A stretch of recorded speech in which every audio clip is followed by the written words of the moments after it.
Shalom keluargaku, kita bersyukur pada Minggu tanggal 22 November 2020 kita masih bisa melaksanakan ibadah kita. Meskipun sampai saat ini kita masih melaksanakan ibadah kita di rumah, namun itu tidak menutup sukacita kita untuk beribadah kepada Tuhan. Saat ini sama-sama kita mau katakan kepada Tuhan, kami datang dengan segala kerinduan kami Tuhan, memandang keindahan-Mu. Kita menyanyi pujian, Ku datang ya Bapa.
Kita berdoa. Terima kasih Tuhan Yesus, terima kasih untuk cinta kasih-Mu, terima kasih untuk berkat penyertaan-Mu dalam kehidupan kami masing-masing. Kami bersyukur Tuhan, hari ini kami boleh melaksanakan ibadah kami di rumah masing-masing. Namun Tuhan Yesus, kami memiliki kerinduan untuk selalu memuji dan memuliakan nama-Mu Tuhan. Engkau memberkati setiap ibadah kami pada minggu ini Tuhan.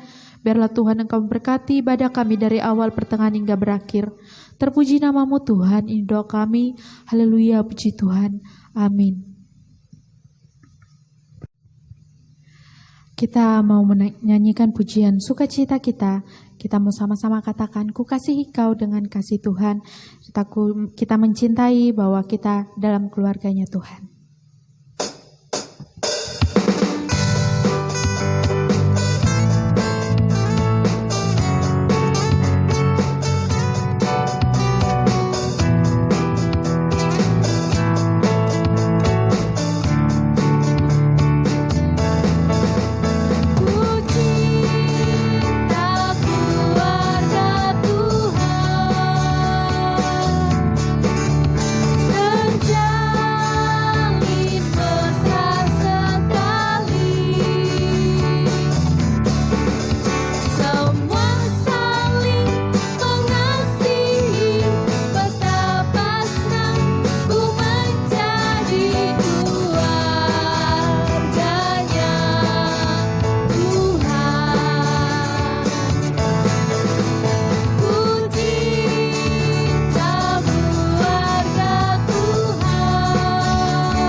Kita akan membaca firman Tuhan yang terdapat dalam kitab Yohanes pasal 13 ayat 31 sampai ayatnya 35. Sekali lagi, Yohanes pasal 13 ayat 31 sampai ayat yang ke-35. Perintah baru. Sesudah Yudas pergi, berkatalah Yesus, "Sekarang Anak Manusia dipermuliakan dan Allah dipermuliakan di dalam Dia." Jikalau Allah dipermuliakan di dalam Dia, Allah akan mempermuliakan Dia juga di dalam dirinya, dan akan mempermuliakan Dia dengan segera. Hai anak-anakku, hanya seketika saja lagi aku ada bersama kamu. kamu akan mencari aku, dan seperti yang telah kukatakan kepada orang-orang Yahudi, ke tempat aku pergi, tidak mungkin kamu datang. Demikian pula aku mengatakannya sekarang juga kepada kamu. Aku memberikan perintah baru kepada kamu, yaitu supaya kamu saling mengasihi. Sama seperti aku telah mengasihi kamu, demikian pula kamu harus saling mengasihi. Dengan demikian semua orang akan tahu bahwa kamu adalah murid-muridku, yaitu jikalau kamu saling mengasihi. Kita akan mendengarkan firman Tuhan yang akan disampaikan oleh Bapak Yosef. Nah, sebelumnya kita akan menyanyikan pujian Namamu Selalu Kusebutkan.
Salam sehat keluargaku, puji nama Tuhan kita bisa berjumpa kembali dalam ibadah raya meskipun masih menggunakan jaringan seperti ini. Biarlah tidak mengurangi rasa sukacita kita dan rasa semangat kita untuk belajar kebenaran firman Tuhan. Pagi hari ini saya diberikan kesempatan untuk menyampaikan kebenaran firman Tuhan. Namun sebelum itu, izinkan saya untuk kembali mengucapkan terima kasih banyak kepada setiap keluargaku yang telah terlibat, baik terlibat secara langsung maupun dalam moral ketika mendukung acara pernikahan saya yang telah berlangsung 12 November yang lalu. Terima kasih juga untuk keluargaku yang telah menyediakan pastori kedua atau tempat tinggal bagi saya dan istri. Dan saya juga mengucapkan terima kasih atas setiap kebaikan, kepedulian keluargaku dalam menyambut saya dan istri maupun keluarga besar yang telah terlaksana hari Senin yang lalu. Terima kasih banyak untuk setiap kebaikan keluargaku. Nah, pagi hari ini keluargaku, saya diberikan kesempatan untuk menyampaikan kebenaran firman Tuhan di dalam ibadah raya. Minggu yang lalu Pendeta Yu telah menyampaikan di dalam pasal yang 13, Dan pagi hari ini saya juga akan menyampaikan di dalam pasal yang ke-13, namun di ayat yang ke-31 sampai yang ke-35. Perikop yang lalu yang telah disampaikan Pendeta Yo menjadi latar belakang juga, salah satunya di dalam ayat yang ke-31 ini sampai yang ke-35. Nah, di dalam Lembaga Alkitab Indonesia menuliskan judul perikop Perintah Baru. Memang benar adanya karena di dalam ayat yang ke-34 di situ tertulis aku memberikan perintah baru. Nah, sebenarnya keluargaku ada dua kata di dalam bahasa Yunani yang menunjuk kata baru. Kalau di dalam ayat 34 ini menggunakan kata kainos yang berarti baru tapi tidak terikat dengan waktu atau periode baru yang dikeluarkan pada waktu itu. Berbeda dengan neos. Kalau neos baru hanya ketika benda atau barang tersebut itu baru pada waktu itu. Contoh sederhananya seperti ini. Saya memiliki HP yang baru pada waktu itu 2 tahun yang lalu. Tetapi sekarang HP itu sudah tidak menjadi baru. Nah, itu kata yang digunakan adalah neos. Karena baru hanya ketika itu saja, tapi ketika sekarang sudah menjadi barang yang lama. Tetapi baru yang digunakan di dalam ayat 34 adalah kainos. Bukan hanya pada waktu Yesus menyatakan atau mengatakan perintah baru, itu berlaku baru pada waktu itu, tetapi sebenarnya sampai sekarang itu juga menjadi perintah yang baru bagi setiap orang yang belum memahaminya. Artinya perintah itu relevan sampai saat ini. Ketika kita menyadari hal itu menjadi sesuatu yang baru bagi kita. Contoh sederhananya seperti ini, ciptaan baru atau manusia baru. Ketika kita mengenal Tuhan Yesus, kita menjadi ciptaan yang baru. Ketika kita dibaptiskan, percaya kepada Tuhan Yesus, status kita menjadi orang percaya, status kita menjadi manusia atau ciptaan baru, meninggalkan kehidupan yang lama. Lalu bagaimana? Apakah status itu akan hilang? Status baru itu tidak, keluargaku. Kainos atau baru yang dinyatakan di dalam ayat 34 tidak tergantung kepada waktu. Dan ini sangat menarik kenapa saya nanti akan berfokus kepada ayat yang ke-34 sampai yang ke-35. Bukan berarti ayat 31 dan 32 tidak penting, tapi itu mungkin akan dibahas di lain kali karena saya ingin berfokus kepada ayat yang ke-34 sampai yang ke-35. Saya akan membacakannya untuk keluargaku mulai dari ayat yang ke-33. Hai anak-anakku, hanya seketika saja lagi aku ada bersama kamu. Kamu akan mencari aku, dan seperti yang telah kukatakan kepada orang-orang Yahudi, ke tempat aku pergi tidak mungkin kamu datang, demikian pula aku mengatakannya sekarang juga kepadamu. Nah, sebenarnya keluargaku, perikop ini dilatar belakangi ketika peristiwa sesudah Tuhan Yesus membasuh ke-12 muridnya. Dan sesudah ketika Tuhan Yesus menyatakan bahwa waktunya sudah dekat, bahwa anak manusia akan diserahkan untuk menggenapi nubuatan yang terjadi atau yang tercatat di dalam kitab Perjanjian Lama. Dan di perikop yang sebelumnya yang telah dijelaskan oleh Pendeta Yo, Yudas yang akan menyerahkan Tuhan Yesus kepada para imam. Dan di situ dicatat oleh Yohanes sebagai murid yang dikasihi oleh Tuhan Yesus, yang dijelaskan yang duduk di sebelah kanan Tuhan Yesus pada waktu itu. Nah, ketika Tuhan Yesus akan pergi atau meninggalkan pelayanannya di dunia dengan kemanusiaannya, kita tahu Tuhan Yesus adalah manusia sejati dan juga Allah sejati atau Tuhan sejati. Ketika Tuhan Yesus menyatakan bahwa waktunya sudah dekat, bahwa Tuhan Yesus tidak akan bersama-sama dengan para muridnya lagi di dunia pada waktu itu, Tuhan Yesus menyatakan bahwa di ayat 34, aku memberikan perintah baru kepadamu. Nah, saya lebih menangkap maksudnya Tuhan Yesus akan memberikan wejangan, akan memberikan nasihat menjelang detik-detik atau menjelang saat-saat terakhir ketika Tuhan Yesus akan bersama-sama dengan para muridnya.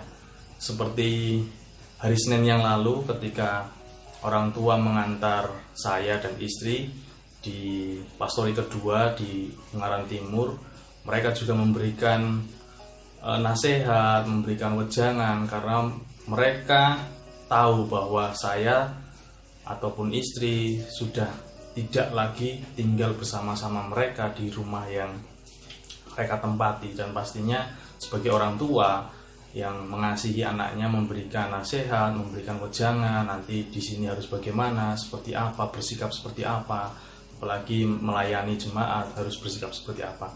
Nah, sama seperti Tuhan Yesus ketika akan meninggalkan para muridnya, Tuhan Yesus tahu betul bagaimana karakter murid-muridnya.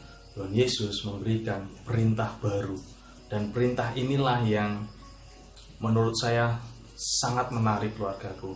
Yang pertama adalah di dalam ayat yang ke-34 bagian yang kedua, aku memberikan perintah baru kepadamu, yaitu supaya kamu saling mengasihi.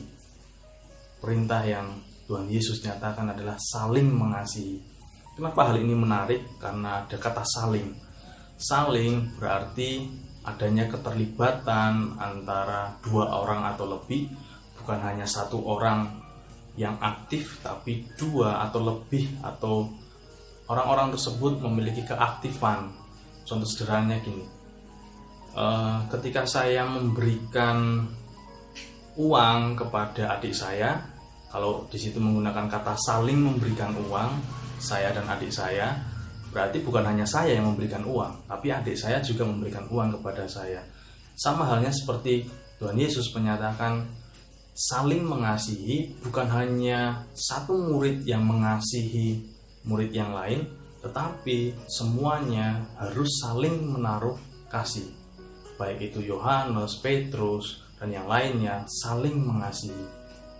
Dan ukuran standar yang Tuhan Yesus tetapkan sangat luar biasa.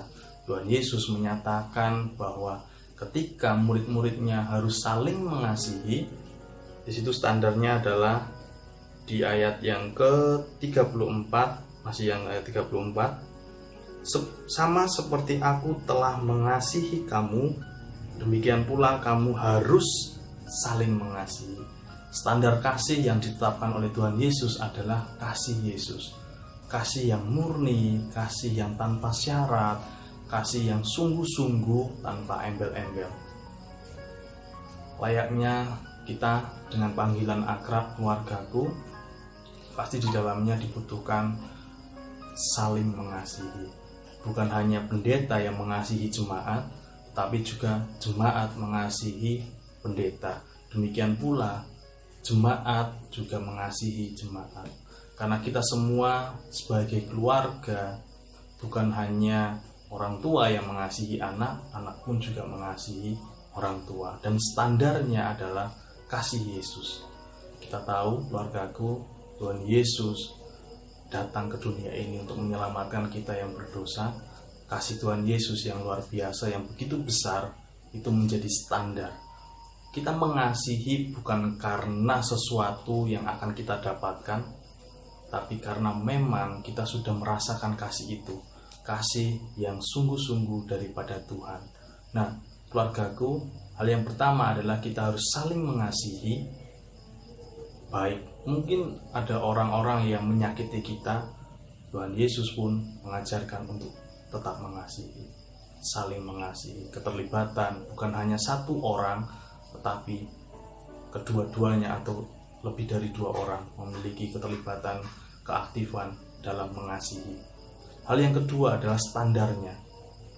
Tuhan Yesus memberikan standar yang luar biasa, bukan kasih yang mencari keuntungan, tetapi kasih yang sejati, mengasihi dengan sungguh-sungguh, kasih yang murni. Itu standar yang Tuhan tetapkan.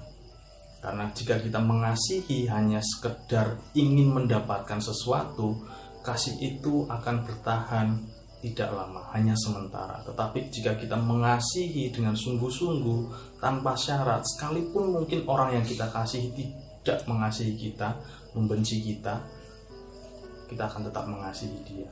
Karena bukan keuntungan yang kita cari, tetapi kita sudah merasakan terlebih dahulu kasih yang Tuhan Yesus berikan kepada kita.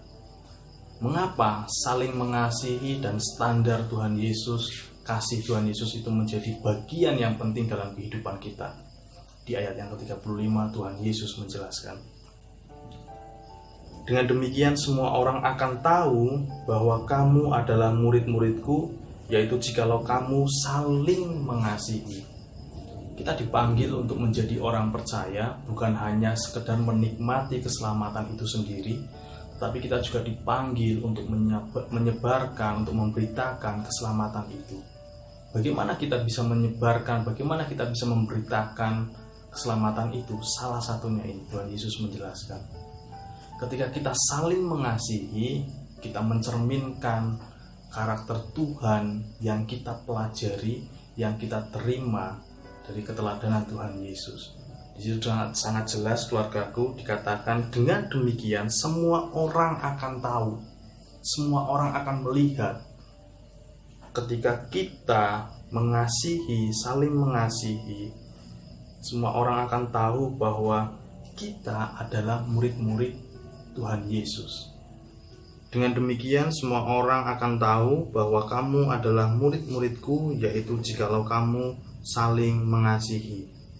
Nah, keluargaku, kita dipanggil menjadi orang percaya bukan hanya sekedar untuk menikmati keselamatan saja, tetapi kita juga dipanggil untuk mengabarkan Injil, mengabarkan keselamatan itu, menyampaikan kasih karunia Tuhan yang telah kita terima. Nah, di bagian ini ada pelajaran, ada hal yang diajarkan Tuhan Yesus untuk kita dapat menyampaikan kasih Kristus, yaitu dengan cara melalui saling mengasihi. Mengapa melalui saling mengasihi? Sangat jelas di situ dijelaskan bahwa dengan demikian semua orang akan tahu bahwa kamu adalah murid-muridku.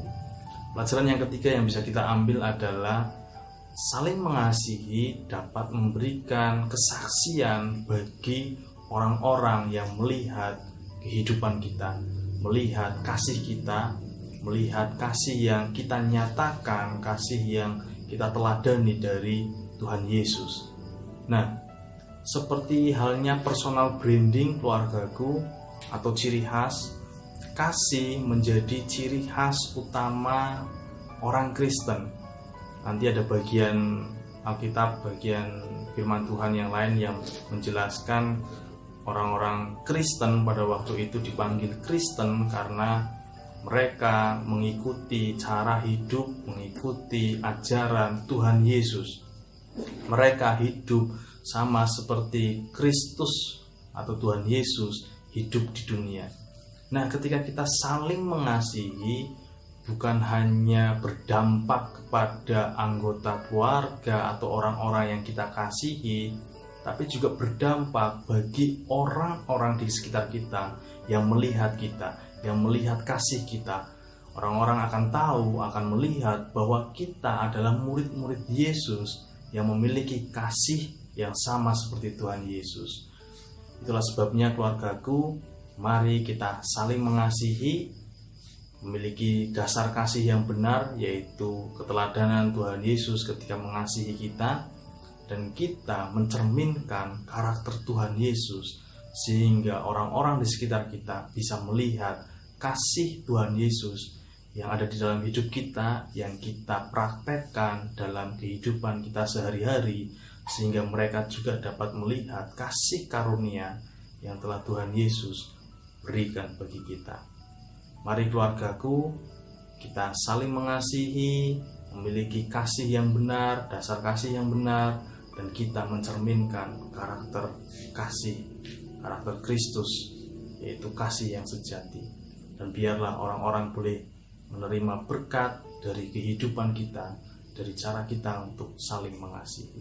Mari kita berdoa. Kami bersyukur Tuhan untuk waktu yang singkat ini, untuk kami boleh bersama-sama belajar firman-Mu, dan kami boleh memuji, memuliakan nama Tuhan, dan biarlah setiap apa yang kami lakukan boleh berkenan di hadapan Tuhan. Tuhan tolong kami supaya kami boleh saling mengasihi seperti Tuhan mengasihi kami, dan biarlah setiap orang yang melihat kehidupan kami juga boleh melihat kasih karunia yang telah Tuhan nyatakan.